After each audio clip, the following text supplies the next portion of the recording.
It is simply the biggest.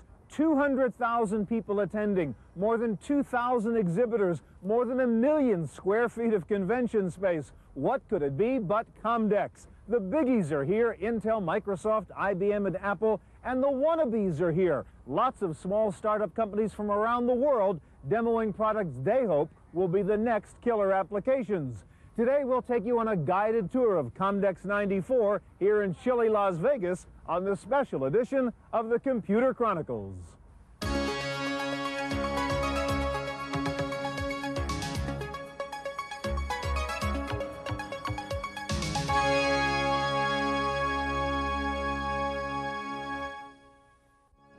Welcome to the Computer Chronicles. I'm Stuart Chaffee, and with me, the most quoted analyst in the computer industry, Tim Baharin.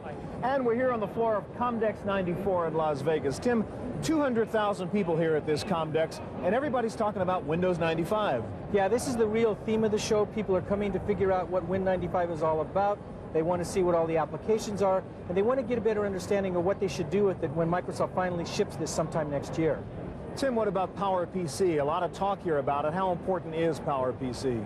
Well, it's a major focus because PowerPC has a big tent out front. You can go in and see all kind of machines running PowerPC applications, and they want to try to make a very strong statement. But this is still really a Windows and Intel world, and that's where the real big focus is on this year. Well, is Intel really under attack? We've got Cyrix, AMD, Next Gen, PowerPC, all going after Intel. Yeah, and especially the new Pentium clones that'll come out from Cyrix and Next Gen and all of the AMD guys that are really ganging up against Intel. And it'll be real interesting to see because that should cause the prices to go down, which means that Intel will have to respond with lower Pentium prices, which means that next year will be a very good year for Pentium in general. Lots of innovation here, Tim, in the area of mobile computing and wireless in particular, right? Yeah, there's a big theme here for portability and mobility. DEC has a new product out with this interesting little wedge. Toshiba's won big rewards here for the Protege. And the other thing is wireless. This is the first year that wireless technology is really solid. We've got CD-PD modems in a Type 2 format from PCMCIe cards to the Ericsson Mobidem in a Type 2 format. And wireless is now more of a real promise than before. Okay, let's go down to the floor and see what's new at Comdex 94 here in Las Vegas. They've been coming here since 1979. Computer industry manufacturers, vendors, resellers, and dealers, all looking for the latest hardware and software products to woo the computer consumer. Comdex is the one place where you can find virtually everything from everyone. The big companies, the startups, the Silicon Valley folks, and the high-tech innovators from countries around the world. But it's not all business. WordPerfect and Novell brought in singer Tony Bennett to serenade its favored customers. I looked at you and suddenly... US Robotics hosted a Monday night football party. And Prodigy hosted the head of the National Center for Missing and Exploited Children as part of its campaign to track down missing kids, both online and on the sides of NASCAR race cars. Comdex attracts the megastars of the computer industry. Andy Grove, CEO of Intel, was one of the keynoters, as was Microsoft founder Bill Gates, who essentially said, "You ain't seen nothing yet." There is no slowing as we look at the next decade in terms of the processor speed or memory size or storage capabilities of these systems. And so it's really up to us to think, how do we want to take advantage of that? How do you decide what's hot and what's not when there are more than 2,000 computer products to look at? You get some help from Byte Magazine, which presents the best of Comdex awards to help everyone else figure out what's really new here. The Byte Awards highlighted the importance of the growing online mania, with several communications products getting the nod, like InternetWorks, a new user-friendly front end for the Internet from Booklink Technologies, which won the award for Best New Product from a new company. Byte's award for overall Best New Product at Comdex 94 went to the new ThinkPad 755C notebook computer from IBM. It's a multimedia desktop screamer that fits in your briefcase. The most talked about computer product at Comdex isn't even out yet. In fact, no one can tell you when you'll be able to buy it. Yet virtually everyone here concedes that when it does come out, it will probably be the biggest selling software package in history. The headliner here at Comdex 94 is Windows 95. Well, Windows 95 actually will be the most important operating system in calendar year 95. Microsoft means to position that as their predominant operating environment. And this is the first operating system that Microsoft has that doesn't have DOS built into it. Even though it has DOS compatibility, it's a clean, brand new operating system. Microsoft has become the king of Comdex. Build a booth and they will come. Crowds mobbed the various Microsoft exhibits and anything that had a sign saying Windows 95. In fact, more than 200 software developers were boasting support for the new version of Windows. For example, WordPerfect has a new version of its word processor designed specifically to take advantage of Win95's 32-bit multi-threading. SoftKey is launching a new version of PFS WindowWorks for Win95. Version 3.0 includes a clip art organizer and 32-bit OLE support. But one of the hottest new Windows applications is sitting inside Windows itself, the new Microsoft Online Service, codenamed Marvel, and now officially called the new Microsoft Network. Bill Gates used his Comdex platform to tout the new Microsoft Online Service. The rich software that we've written to support this network, we feel that it's through that initial software and the constant improvements we'll be able to make to that, that we ought to be able to bring something very unique here and really grow the market to make this a market that virtually everybody who has a PC finds it attractive, at least to do something, whether it's to learn more about their applications, send mail to their relatives, go up and see the news. These should be things that are very, very compelling. The other online providers are a little nervous about the Microsoft Network since Microsoft is bundling network access into Win95. PC Week editor-in-chief Dan Farber says that could be a significant competitive advantage. Microsoft ships a network with every computer. Does that give it a competitive advantage over other companies who also ship online services? And time will tell with that one. One of the major benefits of the new Windows platform is its ability to support multimedia, and many software vendors were launching new products to take advantage of that. Media Suite Pro is a new digital video editor for Windows from Avid.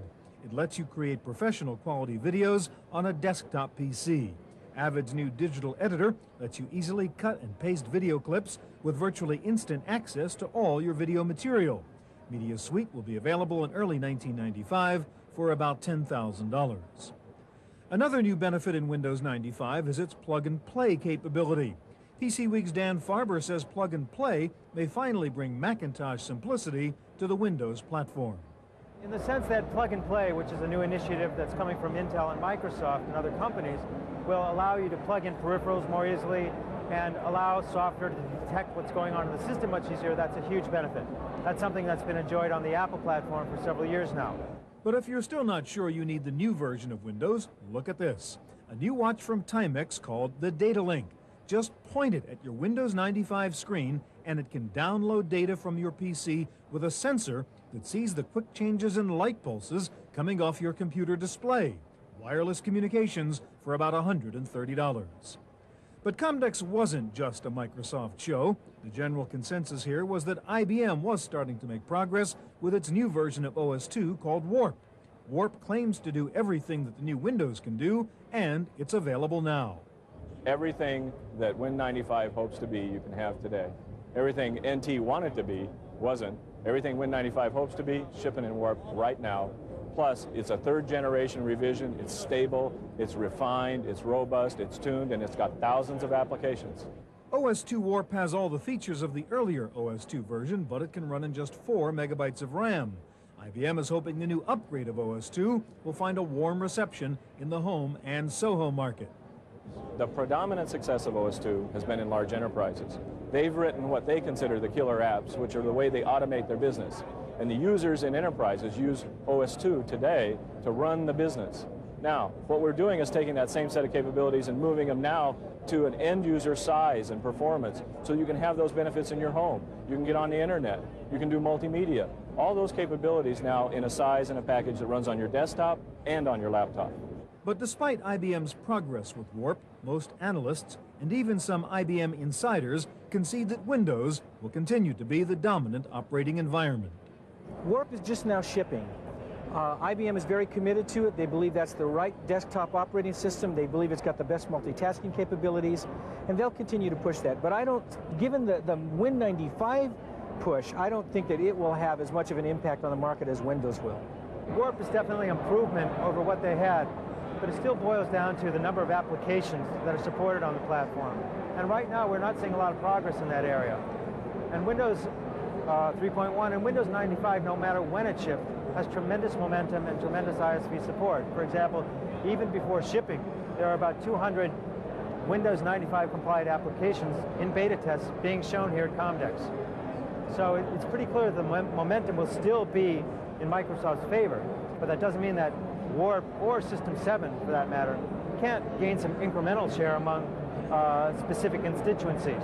So it looks like for now, Microsoft is firmly in control of your software platform, but what about hardware? Next up, the CPU wars. Intel is giving away software to entice people to come in and hear their Pentium story. The giant chip maker is under pressure as never before as the PowerPC Alliance, Cyrix, AMD, and NextGen attempt to challenge their dominance inside your computer. PowerPC is a legitimate chip. And what's really important that as you go into 32-bit operating systems, if you look at the pricing structure right now, the PowerPC still has the advantage. What we don't know is how much the pricing impact will take with the Cyrix and AMD clones coming in. So they could possibly bring that Pentium price down even more drastically so that the PowerPC doesn't have quite the pricing advantage it had in 1994. The problem with PowerPC is that it will very quickly run software that doesn't exist. And I'm afraid that the software makers don't have a lot of interest in investing precious development resources in less than 1% of the market. So we don't have any expectation that PowerPC will be a commercial success in the business and home markets. But IBM thinks otherwise. Big Blue says it will ship its PowerPC computer early in 1995, and that running OS/2, the IBM PowerPC, will be a far more powerful machine than the Macintosh. IBM is not thrilled with the idea that the only PowerPC on the market now is a Mac. That's why we're working so hard on OS/2, is we don't want that to happen. We think that OS/2 on the PowerPC will offer dramatic performance and capability of applications you can't get on a Macintosh. Macintosh is not preemptively multitasked. It's 32-bit, but you can't do multiple things at once like you can in OS/2, and you can't get the foreground-background interactions right so that you'll be communicating while you're getting responsive word processing, for example. OS/2 is going to give you all of that in the size and space of a PowerPC that fits on your desk or on your lap. But IBM had better hurry up. There are clone makers out there who are already showing off IBM-compatible PowerPC computers.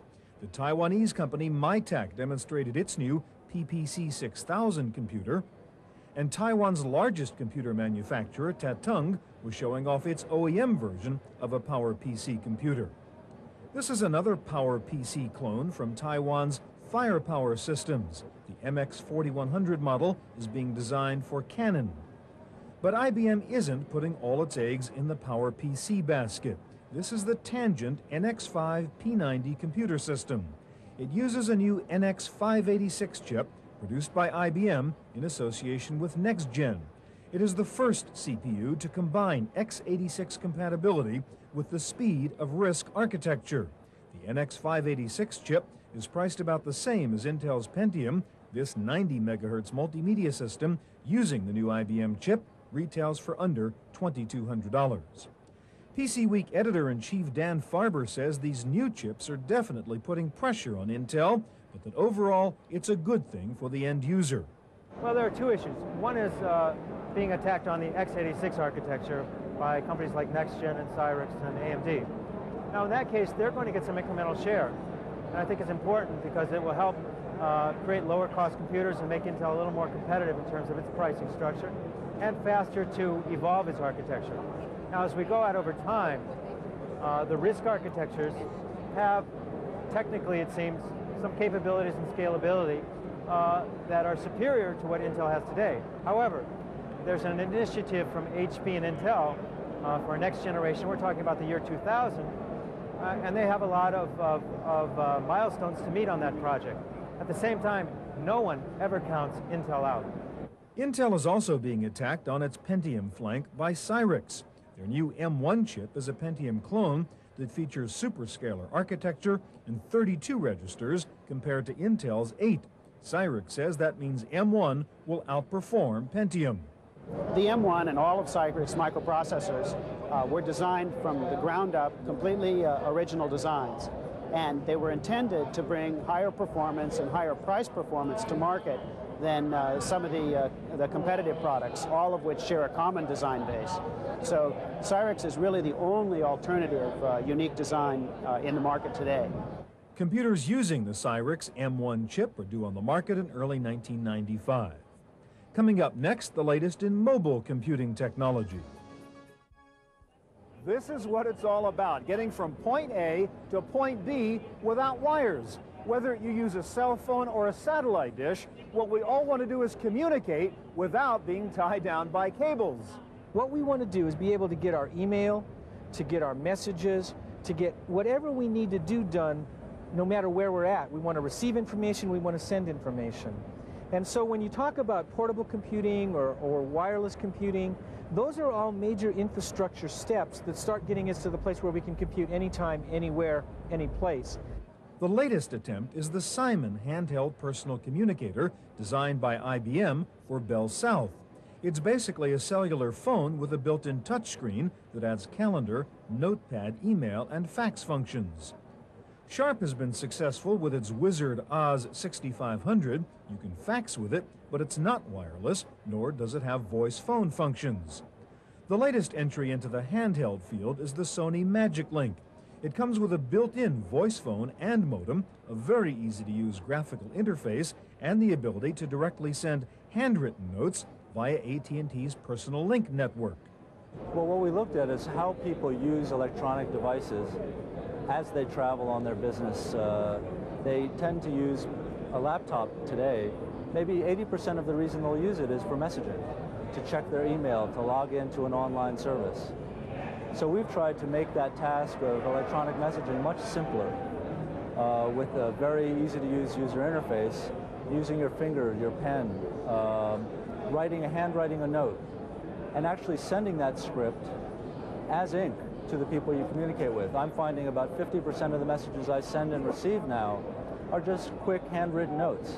But Sony Magic Link is not wireless, and Tim Baharan says that's the key to a successful personal communications device. The solution may soon be coming in a new wireless standard called CD-PD. The number one thing is CD-PD. This is this new wireless technology for cellular digital that is going to be expanded all across the country and should be all across the country set up by the end of '95.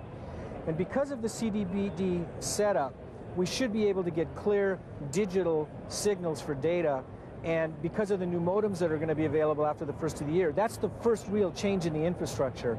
And there were several companies showing off new CD-PD devices, including Cirrus and Trimble. CD-PD stands for Cellular Digital Packet Data, and one of the leaders in this new field may be Macaw Cellular. You don't dial phone numbers and listen to the modem go through its tones and paste up a connection. You're always connected, so you send the data whenever you would like. And because you're always connected, we certainly wouldn't charge you for minutes. That would be quite exorbitant. So the cost for this type of a network can be based on a lot of things. It could be based on the amount of data you send, like kilobytes or thousands of bytes. It could also be based on a flat rate service. So we could say simple messaging, for example, could cost in the order of $35 to $45 a month for all the messages you'd like to send. Zenith demonstrated another type of wireless device, the Cruise Pad. It's a wireless network terminal that uses something called spread spectrum technology. With the Cruise Pad, you can walk around your office building and always be connected to your company network. Cruise Pad is due out in early 1995. Hewlett-Packard took its shot at helping the mobile worker with its new OmniShare. This is a kind of interactive fax machine that lets two people work on the same electronic document and talk to each other at the same time using one standard analog phone line. If you had just one simple wish as a mobile computer user, it would probably be for a battery that lasts for more than 2 hours. Several notebook makers are promising just that. This is the Latitude XP notebook from Dell. It uses new lithium-ion battery technology that gets you 7 hours on one charge. And this is the new Essentia 900N notebook from AST. It also boasts 7 hours of battery life. Both the AST and the Dell machines are priced at around $3,000. The other push in notebooks is for smaller and lighter. Digital launched its first notebook computer, the HighNote Ultra 486. This baby is only 1 inch thick and weighs in at just 3.5 pounds. But if power is what you want in a portable, check out this Tadpole P1000. It sports a 100 megahertz Pentium chip. The price is around $7,000. If you want multimedia in your briefcase, this is a new laptop from NTK, a Korean company. It comes with a built-in double-speed CD-ROM drive. If presentations is your thing, then you might be interested in the RTI color notebook. The display screen is detachable and turns into an LCD presentation panel for use with an overhead projector. And if you want sound and music with your presentation, you can do that easily using your PCMCIA slot. This is MediaVision's 16-bit stereo sound card, also handy when playing games on the road. Coming up next, the input revolution at Comdex 94. There are lots of high-tech things you can do with a watch, like download files from your computer, keep track of your calendar and your phone numbers. But have you ever heard of a high-tech ring? This is the Ring mouse from Spectrum. It's a wireless mouse that you wear on your finger, and with it you can completely control your computer. Well, certainly I expect that the pointing devices will evolve towards being more three-dimensional. We live in a 3D space, and it's only natural that we will see the user interface, the paradigm used on the computer, evolve towards more of a three-dimensional user interface. And so once you go in that direction, obviously you want to use a pointing device which is able to operate in 3D. The Ring mouse from Spectrum does operate in 3D. The new TrackMan Live mouse from Logitech uses radio waves to provide you with wireless control of your computer from as far away as 30 feet. Keyboards are changing too. Microsoft showed off its new ergonomic keyboard, and MaxiSwitch unveiled a multimedia keyboard with built-in sound card and stereo speakers. The MaxiSound multimedia keyboard also comes with a built-in microphone and volume control. The integrated keyboard cable splits off into the appropriate PC ports. For kids, there was the Comfy keyboard, large, colorful keys that are easy to use for little fingers. The Comfy keyboard comes bundled with interactive storytelling software that takes advantage of the special keys. Touchscreen is back as an input modality. MicroTouch showed off a very durable touchscreen that is virtually indestructible. And the company also came out with a new Privacy Shield touchscreen, which is only visible to the user standing directly in front of the screen. There's also a pen option on the MicroTouch screen. Away from the clamor of the convention floor, NCR and Scriptel were giving private demonstrations of their new Right Touch technology, again allowing input by finger or cordless pen. Scriptel thinks the advent of Windows 95 will mean increased support for pen computing. I think what's going to happen with Windows 95 is going to be more focused on creating the pen as an input device for all computers, not a pen computer that replaces the keyboard.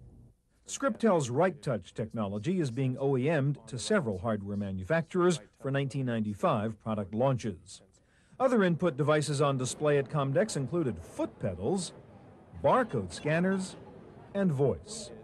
A demonstration of a very large. Protec, a company from Singapore, unveiled a talking fax board.